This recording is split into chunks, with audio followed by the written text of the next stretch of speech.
சிங்கம்ல என்ன சொல்லும்போது பிரின்சிபல் சொல்லும்போது 5 ரூபா டாக்டர், 10 ரூபா டாக்டர், 5 ரூபா டாக்டர் சொன்னாப்புல. 5 ரூபா டாக்டர் சொல்லுங்க, 5 ரூபா டாக்டர் சொல்லுங்க, 10 ரூபா டாக்டர் சொல்லிடாதீங்க.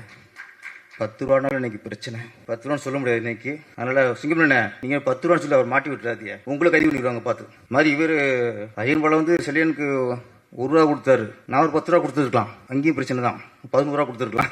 செல்லியன் நானும் சேராதுக்குன்னா இவங்களுக்கு ஓகே. அஜயன் பாலாவுக்கு ஒரு பாலமந்திர மாதிரி ஒரு ஆள் வேணும். பேரரசுக்கு செட் ஆகாது. எஸ்பி முத்துராமன் எப்படி பாபு சார் மாதிரி ஆளோ, எப்படி எஸ்பி முத்துராமனுக்கு நான் பேச தான் அடிப்பாங்க. அது மாதிரி நமக்கு செட் ஆகாது. திருப்பி ஒன்று நீங்க மாறிக்க இல்லை நாம மாறிக்கணும். செல்லியன் அஜயன் பாலா பத்தி சொல்லணும்னா சினிமா 2 வகை தான் டைரக்டர்ல. ஒன்று படைப்பாளி, இன்னொருத்தர் படிப்பாளி பிளஸ் படைப்பாளி. இந்த மிஸ்கின் சார், வெற்றிமாறன் இவர்களாம் படிப்பாளி பிளஸ் படைப்பாளி. அந்த வகையில் தான் அஜயன் பாலா அவர்களும் நிறைய இலக்கியம் படிப்பவர், நிறைய கதைகள் படிப்பவர், நிறைய படிச்சுட்டு இன்னைக்கு ஒரு டேரக்ஷன் வந்திருக்கிறாரு. அதில் கண்டிப்பாக இந்த மயிலாஞ்சி மிகப்பெரிய வெற்றியடைய என்னுடைய வாழ்த்துக்கள். நன்றி, வணக்கம்.